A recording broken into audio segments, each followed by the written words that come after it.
Evet, üçüncü albüm dediniz. Ne aşamalarda geçti albümünüz? Klip çekerken en çok neye önem verirsiniz? Şimdi biz albüm daha çıkmadan önce Abdullah Papur'un Yalanın Varsa adlı türküsüne bir klip çekmiştik.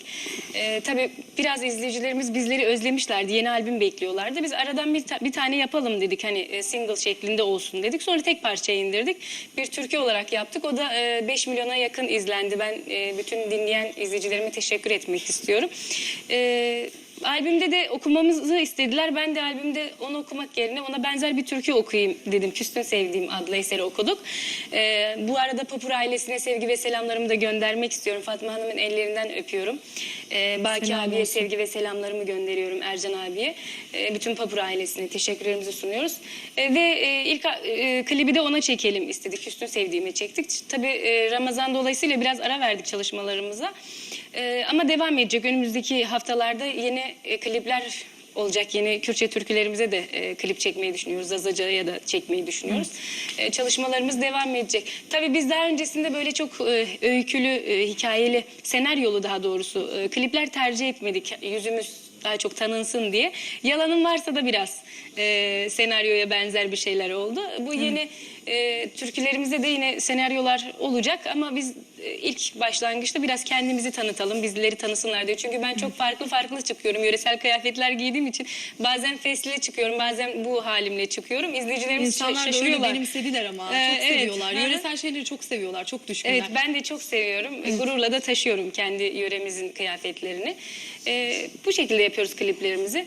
Bu arada bu albümde emeği geçen ben bütün herkese teşekkürlerimi sunuyorum. Üzeyir Oruç Bey'e çok teşekkür ediyorum. Şöyle bir albüm Esenler kapağınızı da Derneği'ne. gösterelim mi? Evet, tabii. Şöyle size de verebilirim. Evet, Bakabilirsiniz şöyle bir, içine de. aynen öyle. Şöyle, Yakından da alsınlar. evet. Şöyle bir gösterelim. Arka yüzü o sanırım. Ön Evet, arka yüzünde. şimdi ön yüzünü de çevireceğim. Evet. Şöyle bir gösterelim. Hayırlı uğurlu olsun. Allah utandırmasın inşallah. Allah razı olsun. Teşekkür ederiz. Evet.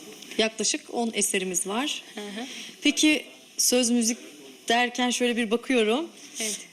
Haşim Tokdemir var. Abdullah Papur var tabii ki. Anonim var. Ozan Kaplani var. Evet, Kaplan Haşim Yönetim. Tokdemir. Gülistan Tokdemir. Gülistan Hanım sizin de var. Rüzgar. Evet, babamın yardımlarıyla olmuş bir eser. Tamamen benim demeyelim. Evet. Peki Haşim Bey biraz da sizinle sohbet edelim. Söz müzik size ait. Sözler alomuz mu var? Şöyle kısa zaten Haşim Bey çok fazla konuşmayı sevmiyor Sevmiyor, galiba. ben Aynen de. öyle. Şöyle Genelde kısaca şöyle bir soru soracağım. İzleyicimizden de rica ediyorum. Şöyle 1 dakikalık vaktinizi alacağız. Haşim Bey hangi duygular içerisinde nasıl yazıyorsunuz bu eserleri, bu türküleri? Çünkü hem okuyup hem yazmak ayrı bir özelliktir, ayrı bir meziyettir. Ya zaten sanatçının özelliği hem yazıp hem söylemektir aslında. Evet. Yani bilmiyorum ama bir Allah vergisi diyorum. Bir anda böyle ilham geliyor Yani- galiba değil mi? Olacak Evet bir şey ya çünkü. biz yani bir öyküye üzülüyorsun ya özeniyorsun ya seviyorsun. Evet. Ya iki tane bir insanın konuştuğunu anlıyorsun yani onlar kafanda bir senaryo gibi çiziyorsun. İşte ne bileyim. Yani Yaşanmış konuşmayı yıllardan çok alıyoruz. sevmiyor ama döküyor dile. Yani Evet, yazıya yani- döküyor. Güzel. Çok Haşim Bey zaten sazıyla sözüyle konuşuyor Evet, aslında. Çok da fazla konuşmasına teşekkür gerek yok. ederim. Gerçekten Teşekkür öyle. ederiz. Estağfurullah. Evet, alalım bakalım hattımızda hangi izleyicimiz varmış?